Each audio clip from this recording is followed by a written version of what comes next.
Fala, meu querido cidadão de bem. Pois é, você está querendo saber o que está rolando nas notícias aí sobre a política brasileira. E você está acompanhando aquele entreveiro entre o PSD e alguns deputados do PL e também o Marcel Van Hatten, do Partido Novo, sobre a possibilidade de senadores apoiarem um impeachment do ministro Supremo Alexandre de Moraes.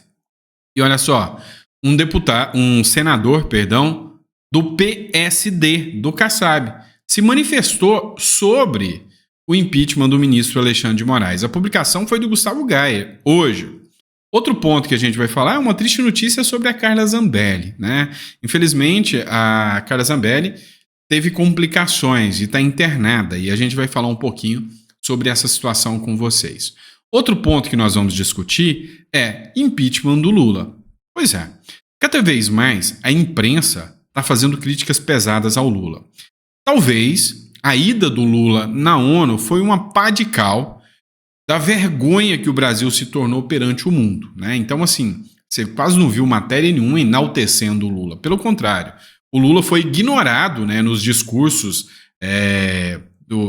da mídia mundial, né? Só alguns puxa-sacos aqui do Brasil que falaram bem do Lula, mas a maioria ignorou o Lula e aí brilharam o Milei e o Nayib Bukele. E aí a gente vai trazer um vídeo aqui também bombástico do Nayib Bukele, ou seja, o presidente do El Salvador, para vocês. Fechou? Então não esquece de se inscrever, curtir, compartilhar, tá? Isso é muito importante também. E pessoal, vamos lá, é hora do meu jabá. Tá acabando já o livro, tá? Em outubro agora já encerra a venda do livro. Persuasão Política. Cara, você vai aprender muita coisa com esse conteúdo. E quanto aos comentários que o pessoal traz, uma grande ala do nosso público aqui tá nessa linha da Luzineide. Olha o que a Luzineide escreveu há 41 segundos atrás. Bom dia a todos. Eu tô na primeira ala. Eu gosto do Bolsonaro. Sou de direita. Votarei nele em 2026 se for o candidato. No Tarcísio, aqui eu já tenho minhas dúvidas se votarei nele.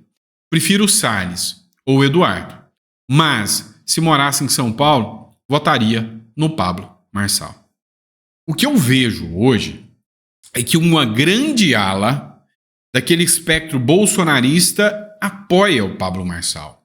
E os últimos ataques que o Bolsonaro fez, chamando o Marçal de mentiroso, ou seja, declarando apoio ferrado. Agora ele comprou a ideia, igual o Tarcísio, unhas e dentes em relação ao Nunes.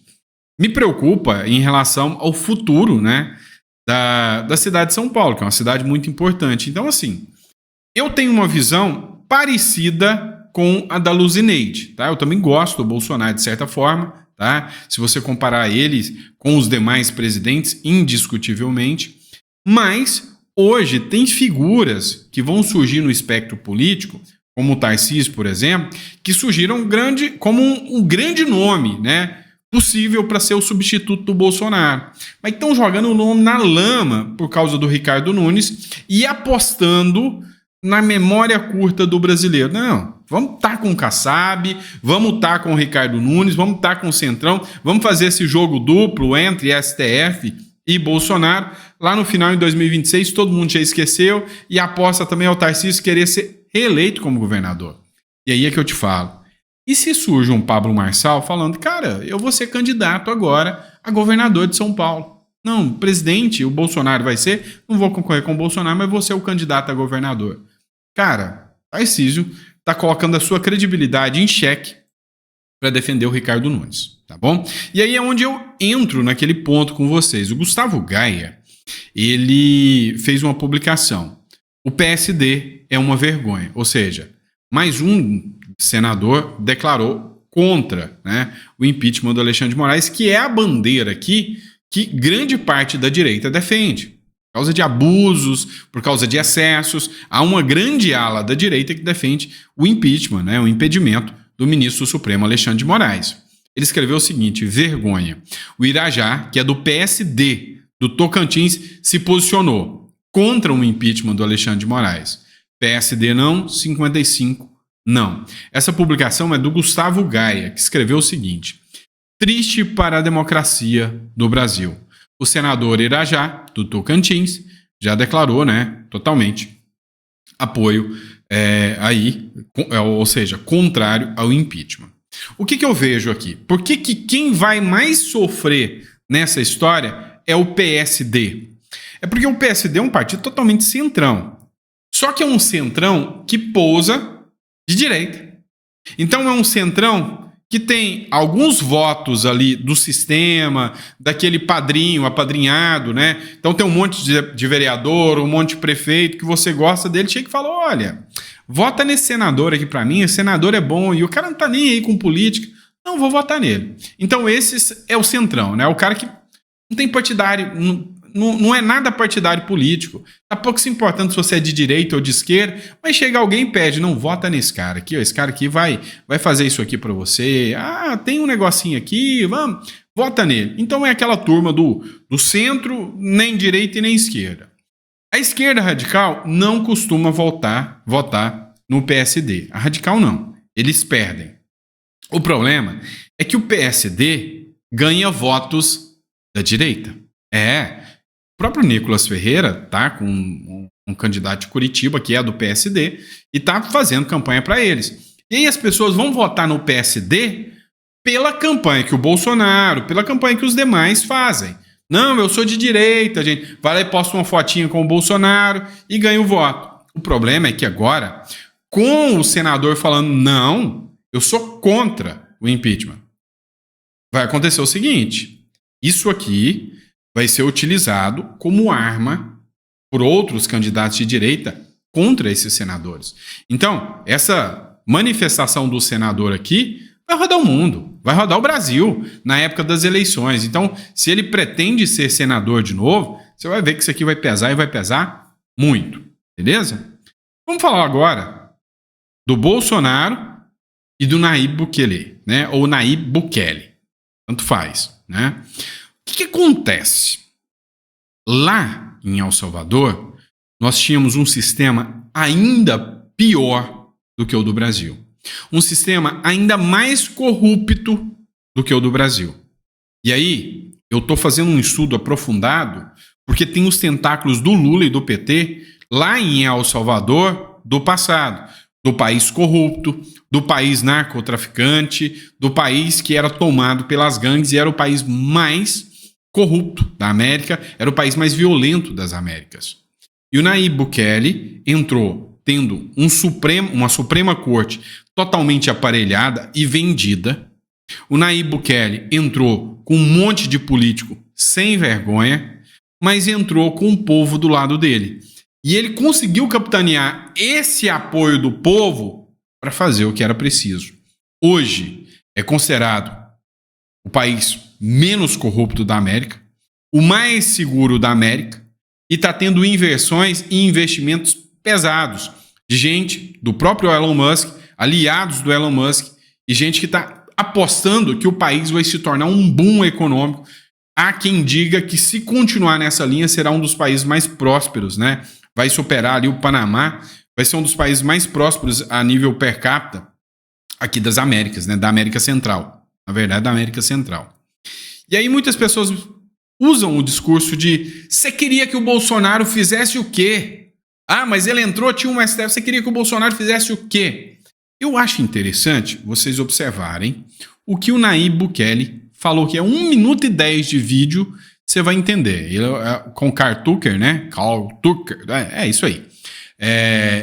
Como o Nayib Bukele expressou o que ele fez lá em El Salvador. Isso aqui vai estar tudo no meu livro. Legislativo. E tudo que fazemos, a Suprema Corte diz inconstitucional, inconstitucional, inconstitucional. Então fomos ao povo e dissemos, não dá para trabalhar assim, precisamos de maioria no Congresso, precisamos de uma maioria esmagadora para aprovar leis e tirar essa gente toda. A única forma democrática e dentro das regras é conseguir uma maioria imensa no Congresso, porque o Congresso pode demitir qualquer um, até mesmo o presidente. Então o povo nos deu uma maioria esmagadora.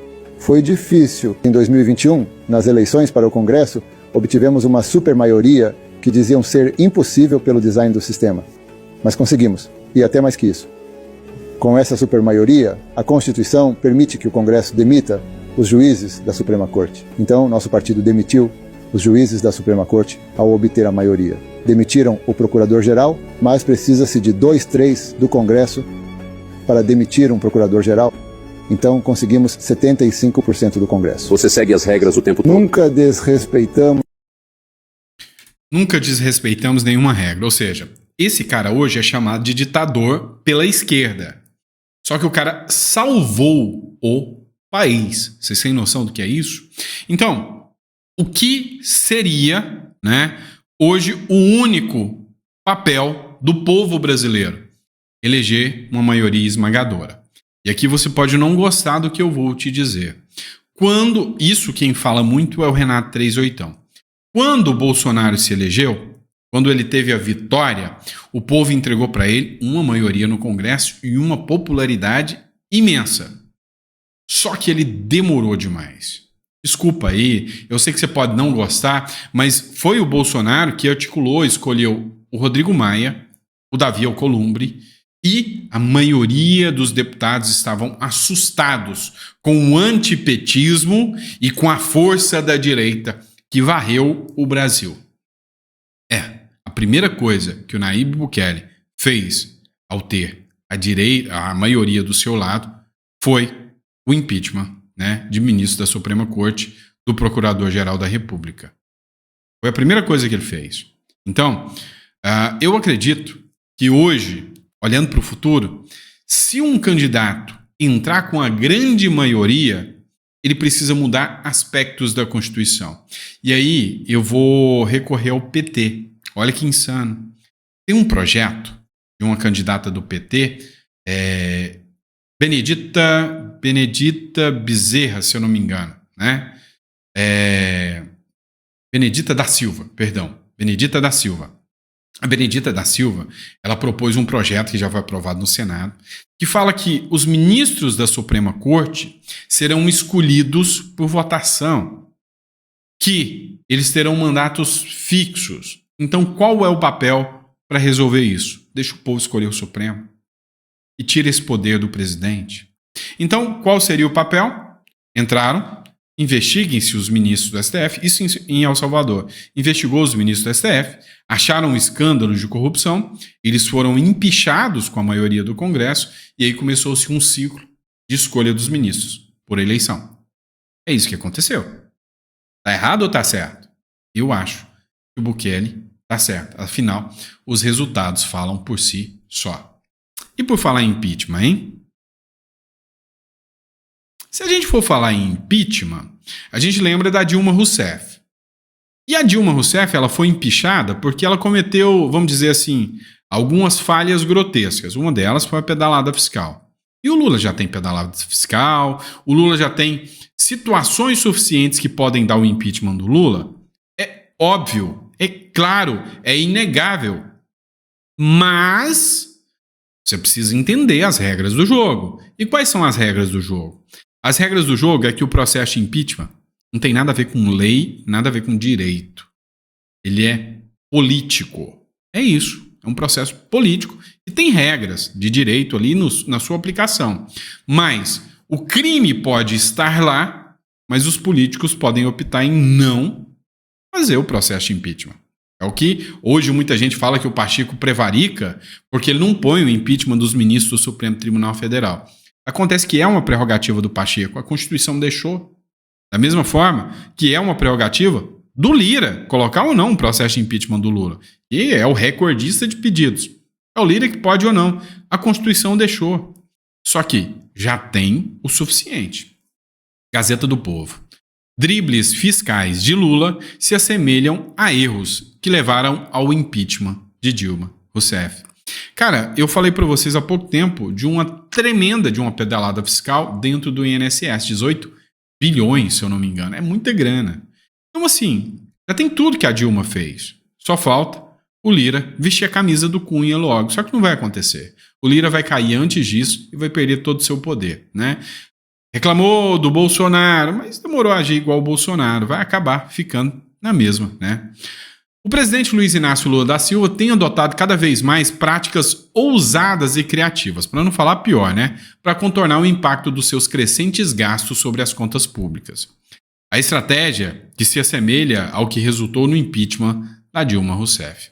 A maior diferença é que Lula tem tido respaldo do Congresso, do Judiciário e dos órgãos de controle para seus improvisos, que vão desde o uso não contabilizado de recursos de fundos públicos e privados ao uso de receitas com exploração de petróleo. Além disso, Dilma estava sujeita só à lei de responsabilidade fiscal, sem nenhum marco para as contas.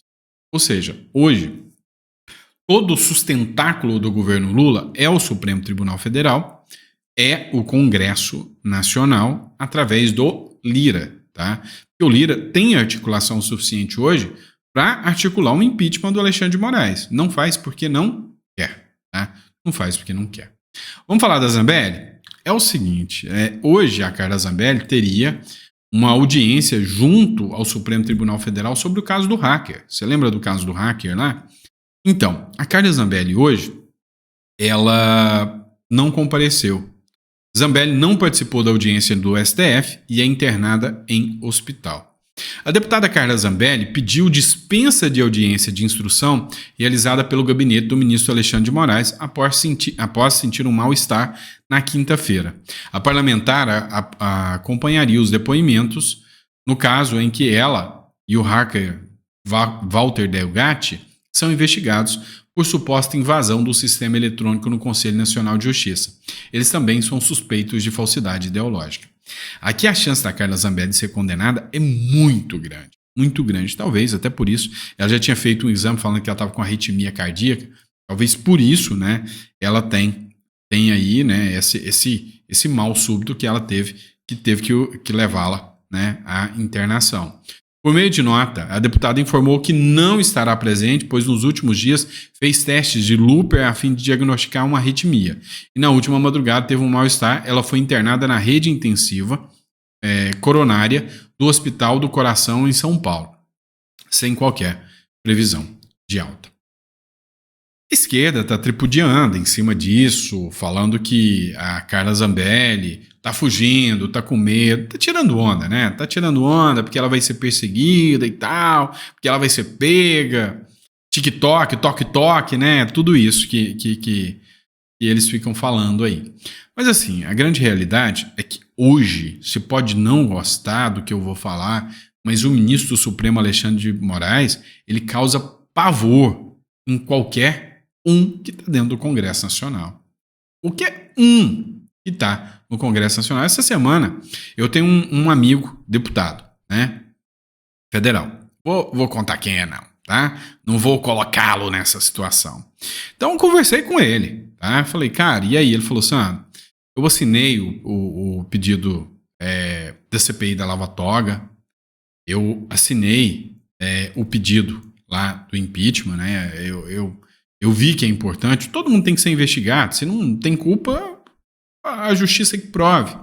Falou, mas cara, dá medo na hora de pegar a caneta ou colocar a assinatura digital ali. Isso dá medo.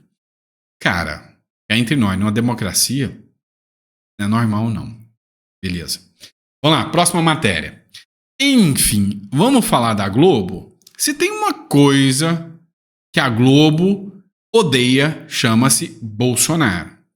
Porque se tem uma coisa que o Bolsonaro pode ter um mérito, e aí não adianta surgir Pablo Marçal, não adianta surgir ninguém que não vai tirar esse mérito do Bolsonaro, quem fedeu com a Globo foi o Bolsonaro. Ele entrou com um embate direto à Globo falando sua mídia porca, sua mídia marrom, sem vergonha, comprada. E o povo falou, uai, é que esse trem que esse homem tá falando tá certo, senhor? É isso mesmo. E é isso mesmo. Tá? Todo mundo sabe que a Globo fez uma doutrinação ideológica, sempre dominou o sistema. Isso é fato.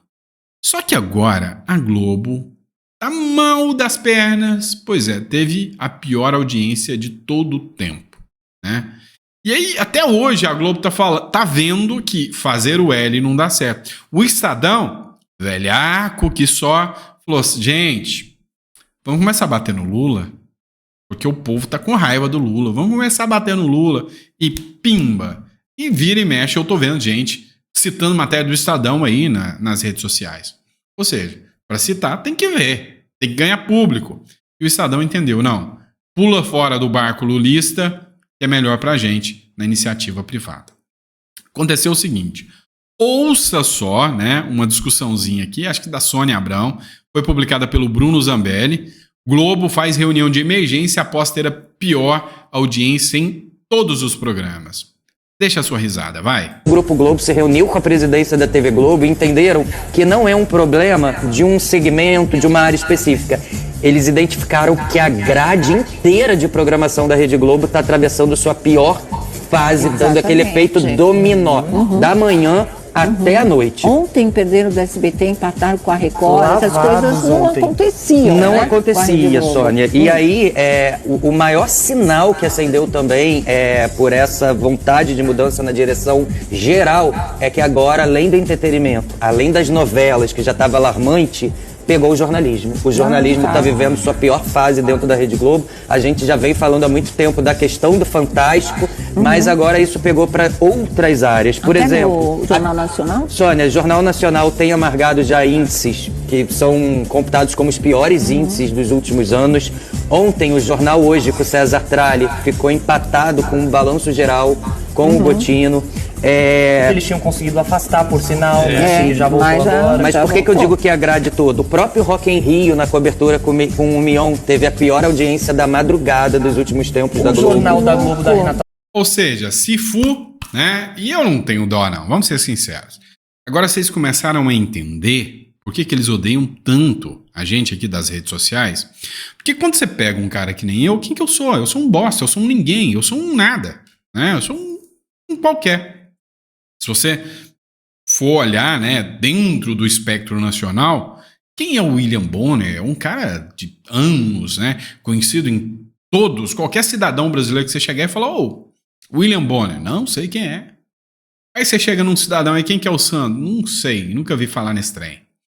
Pois é, mas a diferença está nos números. Eu estava andando, vendo o perfil da Globo ali, tem publicação desses jornalistas magníficos deles em 200, 900 visualizações, não é 1000 não, visualizações. Aí você pega um canal do Zé Ruela que nem eu, cara, as mínimas são 150 mil, né? Então são 5 editoriais por dia, e os 5 editoriais por dia bombando, lotado. Por quê? Porque a gente fala a verdade, a gente vai na veia, e aí dá para entender o ódio dessa galera pra gente, né? Não tenha dúvidas disso, tá bom? Vamos lá, pessoal. Por fim, não esqueçam que já está acabando nosso livro Persuasão Política. Olha, te agradeço muito, tá? Aqui é uma dupla, né, via, né? Tem muita gente que fica aí pedindo Pix. Não, eu prefiro fazer outra coisa. Eu levei uns meses aqui escrevendo esse livro porque eu queria entregar uma coisa realmente de qualidade. Então, eu acredito que quem ganha dinheiro, eu acredito que quem pede dinheiro é menino ou é mendigo. Tá? E eu não sou isso, nem quero ser. Sou um cara que acredita na persuasão, acredita na realidade do povo brasileiro e acredita na honestidade do povo brasileiro. É literalmente uma consultoria. Tá? É uma consultoria que eu tenho amigos que me ajudaram também. Né? Eu fiz entrevistas antes. Por exemplo, eu tenho um Kleber que escreveu um livro. A consultoria dele custa R$40 mil. Sobre storytelling, sobre explicando tudo isso. Então, assim, eu já fiz essa consultoria com ele. E a consultoria dele é alta. Eu estou entregando algo no mesmo patamar, mas em formato de livro. Tá? Então, quanto que vai custar? Cara, custa a sua honestidade. Tá? Então, você é o modelo que você vai baixar e falar, cara, eu acho que o Sandro merece. Tá? Eu acho que o conteúdo, a obra merece isso. Então, é isso. É o que eu tenho para oferecer. O que eu tenho para oferecer para você é meu conhecimento. Bom? Então, é isso que eu estou distribuindo aqui. Bom? Então, tá aí, mas só vai ficar até outubro, tá? Então, começou o mês de outubro, ele vai sair, provavelmente, eu estou terminando a obra sobre a vida de Nayib Bukele, né, o Nayib Bukele, e é sobre isso que a gente vai falar no próximo livro, tá bom? Abraço, fiquem com Deus e eu vejo vocês no próximo editorial.